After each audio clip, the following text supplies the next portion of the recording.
Basically मेरा जो घराना है इट्स कॉल्ड राजस्थानी घराना।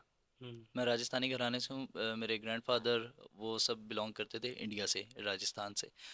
जद मैं इस दिल नु वेखदा वां, जद मैं इस दिल नु कि आजकल की जो हमारी नस्ल है नौजवान जो हम्म, सिंगर्स हैं, मोस्टली यंग टैलेंट जो आप कह लें उनको, उनके अंदर कह लें कि अगर वो खुद शायरी लिखते हैं या वो उसको खुद कंपोज़ करते हैं, वो अपने आजकल की इसको आप जनरेशन गैप कह लें कि हम्म, आजकल के लिहाज से वो करते हैं।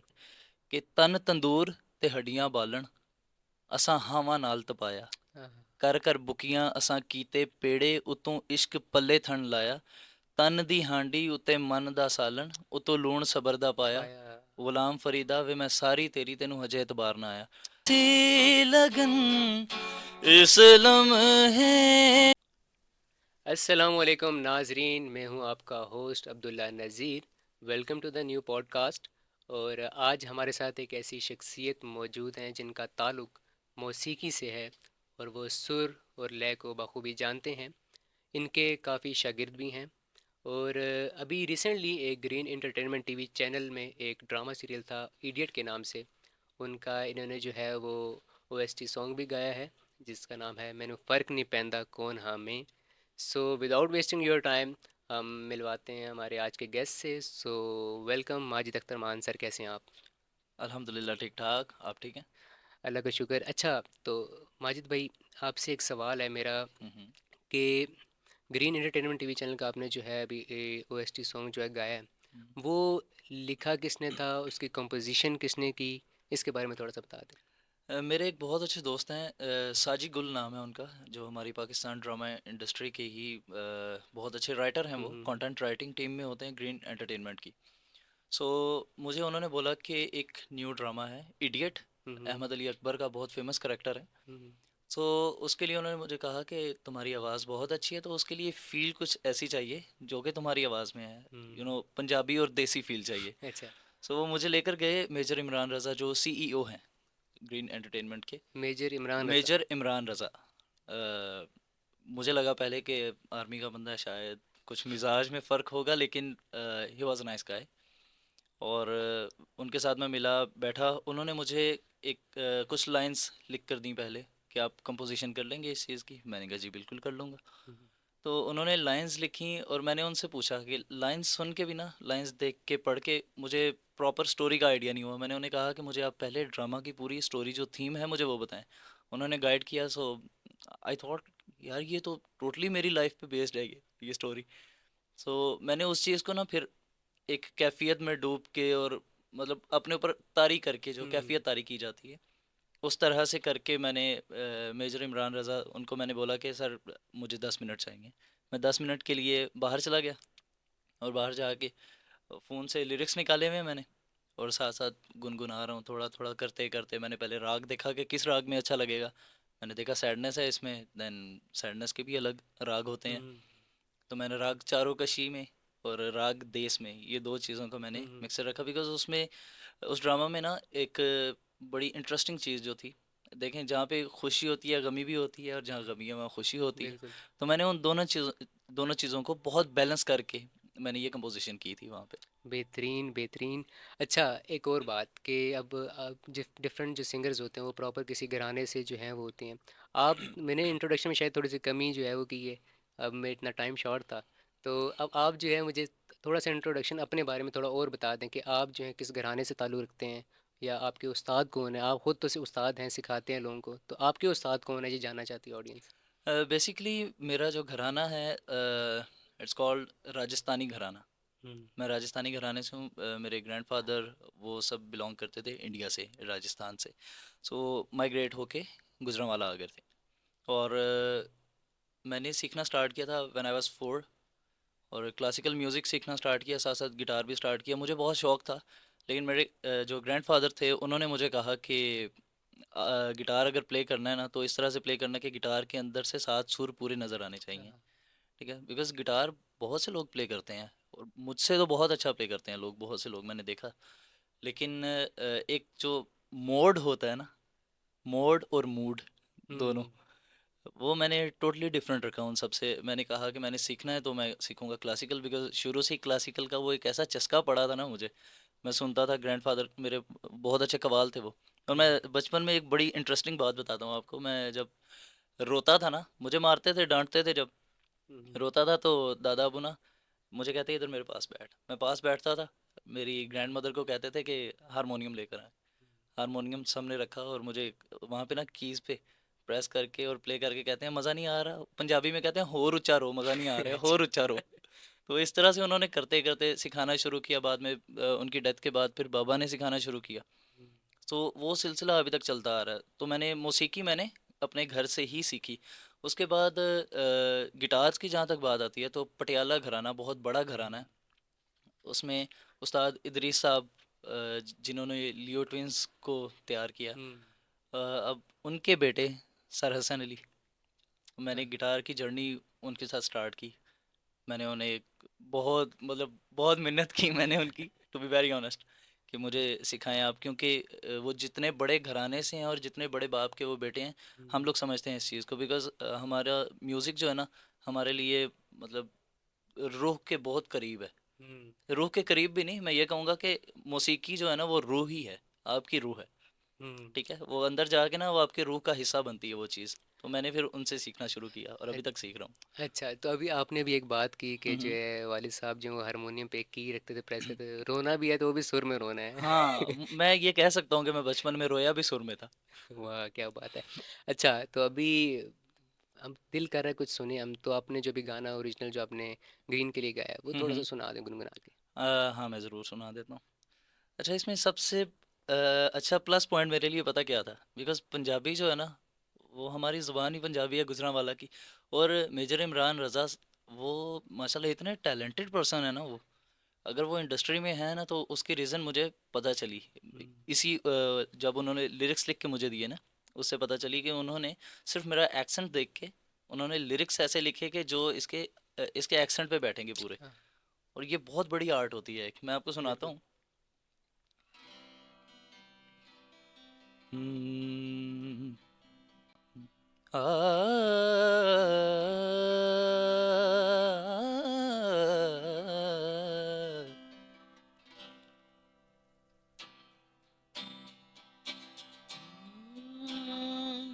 दिल ने हर पासे अग लाई ते मैं फारग बे हथ सेक दवा, दिल वेख के आ गया हाँ, दुनिया नो, जद मैं इस दिल नो वेख दवा। जद मैं इस दिल नू वेखदा वां ते मैं खुद नू कहंदा कौन आ मैं, मैनू याद नहीं रहंदा कौन आ मैं। लोकी कहंदे रहंदे ने की मैनू फर्क नहीं पैंदा कौन हां मैं। मैनू फर्क नहीं पैंदा कौन आ मैं, मैनू फर्क नहीं पैंदा कौन आ मैं, मैनू फर्क नहीं पैंदा कौन हां मैं।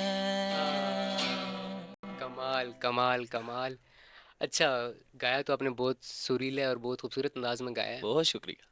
अच्छा, एक बात, एक सवाल एक है मेरे माइंड में, आपसे पूछना चाह रहा था मैं हम्म। कि आजकल की जो हमारी नस्ल है, नौजवान जो हम्म। सिंगर्स हैं, मोस्टली यंग टैलेंट जो आप कह लें उनको, उनके अंदर कह लें कि अगर वो खुद शायरी लिखते हैं या वो उसको खुद कंपोज करते हैं, वो अपने आजकल की, इसको आप जनरेशन गैप कह लें कि हम्म। आजकल के लिहाज से वो करते हैं। लेकिन हम पुराने वक्तों की बात करें, पुराने वक्तों में जैसे ग़ुलाम अली साहब जो हैं, उस्ताद हैं, उस्ताद ग़ुलाम अली साहब, उस्ताद मेहदी हसन साहब, उस्ताद नुसरत फ़तेह अली खान साहब, उनकी कवालियाँ, उनकी शायरी, उनकी कंपोजिशन जो है वो एक लेवल पे होती थी। तो ऐसा क्या है कि आजकल जो लोग बच्चे जो हैं वो गाने लिख रहे हैं या कंपोज कर रहे हैं, वो उस लेवल के नहीं होते? पुराने वक्तों के शायर जो हैं वो भी, उनकी शायरी जो है वो भी डीप होती थी, काफ़ी काफ़ी मीनिंगफुल होती थी। तो ऐसा आपको क्या लगता है, ऐसा क्या फ़र्क है? मेन चीज़ कि कोई भी शायर और जो पुराने गायक थे, उन सब की मैं बात करूँगा। सबसे पहली बात है कि उनकी म्यूज़िक को लेकर उनकी सबकी फील जो है वो डिवाइन थी। हम्म, शायरी करनी है डिवाइन। अब बाबा बुल्ले शाह रहमतुल्लाह अलैह, आप उनको देख लें। ठीक है, ख्वाजा गुलाम फरीद, उनको देख लें आप। सूफियाना शायरी है ना उनकी सबकी। हम्म, ठीक है, वो उन्होंने खुद को इश्क हकीकी में इतना माइल कर लिया कि वो जो अल्फाज हैं ना, एक तो उनको समझना भी आजकल बहुत मुश्किल होता है, लेकिन जिसको समझ आती है, अगर समझ ना भी आए ना, लेकिन वो सुनने में साउंड उसकी इतनी प्यारी लगती है ना, सुनने में भी बहुत अच्छा लगता है। और जनरेशन गैप की आपने बात की, ये आपकी बात बिल्कुल बजा है, बिल्कुल दुरुस्त है। उसमें ये है ना कि आजकल हमारे यहाँ उस तरह से समझने वाले लोग भी नहीं हैं, हम्म। ठीक है। म्यूज़िक को पूज के करने वाले आजकल, वो दो चीज़ें हैं अलग अलग, मौसीकी और एंटरटेनमेंट, दोनों अलग अलग चीज़ें हैं। आजकल हमारे यहाँ लोग एंटरटेनमेंट मांगते हैं, म्यूज़िक नहीं, ठीक है। मैंने बहुत म्यूज़िक किया यहाँ पे। म्यूजिक और एंटरटेनमेंट में फ़र्क क्या है वो आप दोनों बता में दें। फ़र्क मैं बताता हूँ आपको। मौसीकी अपनी रूह के लिए की जाती है, एंटरटेनमेंट दूसरों के लिए किया जाता है, हम्म। किसी को खुश करने के लिए किया जाता है, ठीक है।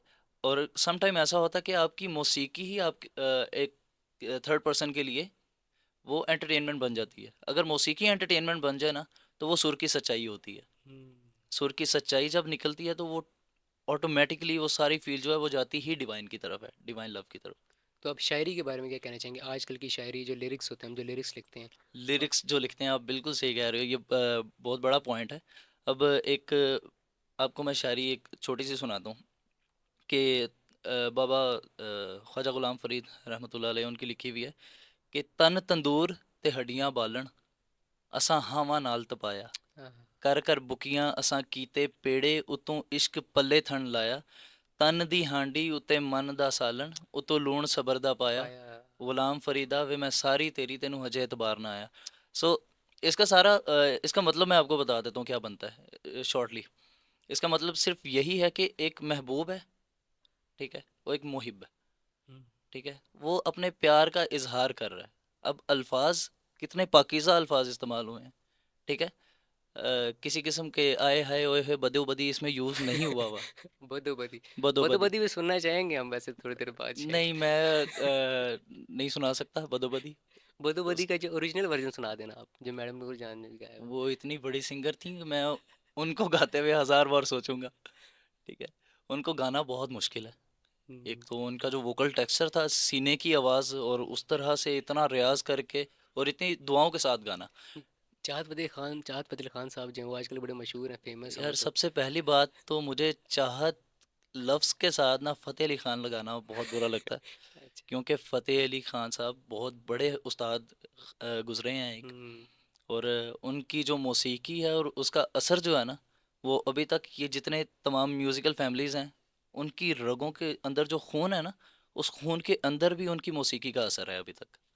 ये तो बात तो। मुझे मतलब देख के बहुत तकलीफ़ भी होती है इस चीज़ की, लेकिन क्या करें, हमारी आवाम जो है ना उसकी रिक्वायरमेंट ही ये है सबसे अवाम बड़ी। अवाम जो है वो सुनना ही ये चाह रही है ना सुनना ये आजकल। चाहती है, ये तो मैं आपको बता रहा हूँ, इसीलिए तो हमारा म्यूज़िक भी चेंज हो चुका है। म्यूज़िक से एंटरटेनमेंट तक का जो सफ़र था ना, आप हम्म। इन शॉर्ट मैं आपको कहूँ, नुसरत फ़तेह अली ख़ान से चाहत फ़तेह अली ख़ान तक, हम्म। इस यहाँ तक का सफ़र जो है, ठीक है। अब यहाँ पे हम क्या कह सकते हैं, और इसी वजह से हमारी जो म्यूज़िक इंडस्ट्री जो है वो भी बिल्कुल ख़त्म हो चुकी है। क्यों? लोग ही नहीं है, किसको ऊपर लेके जाएं वो। और हम्म। जो लोग हैं वो बहुत अंडरग्राउंड है।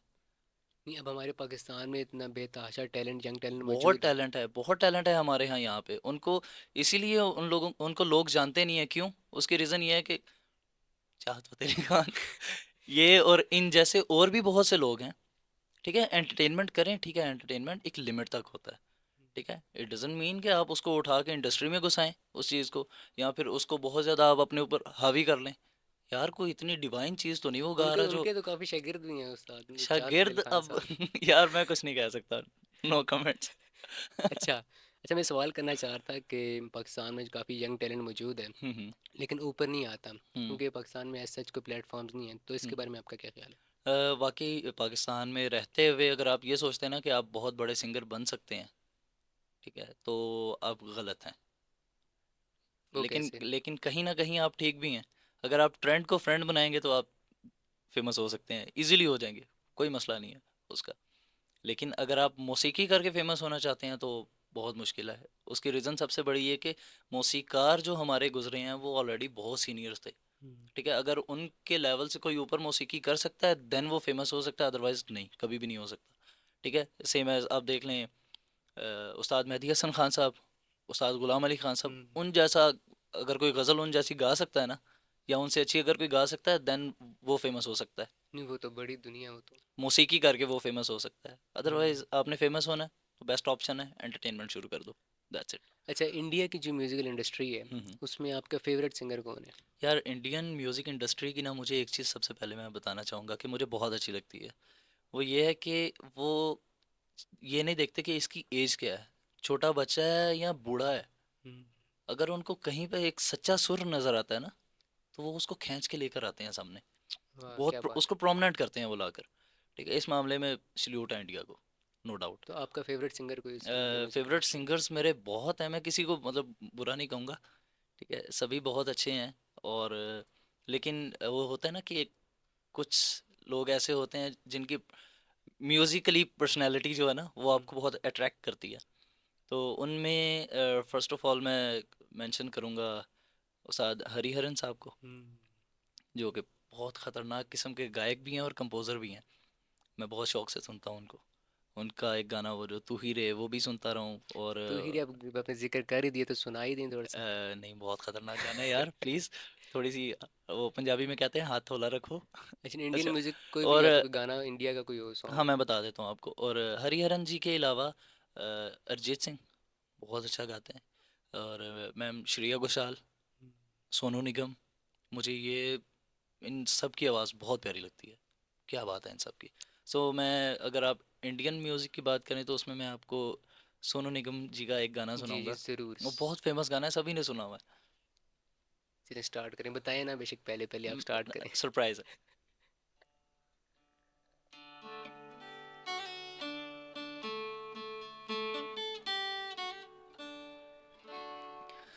अभी मुझ में कहीं बाकी थोड़ी सी है जिंदगी,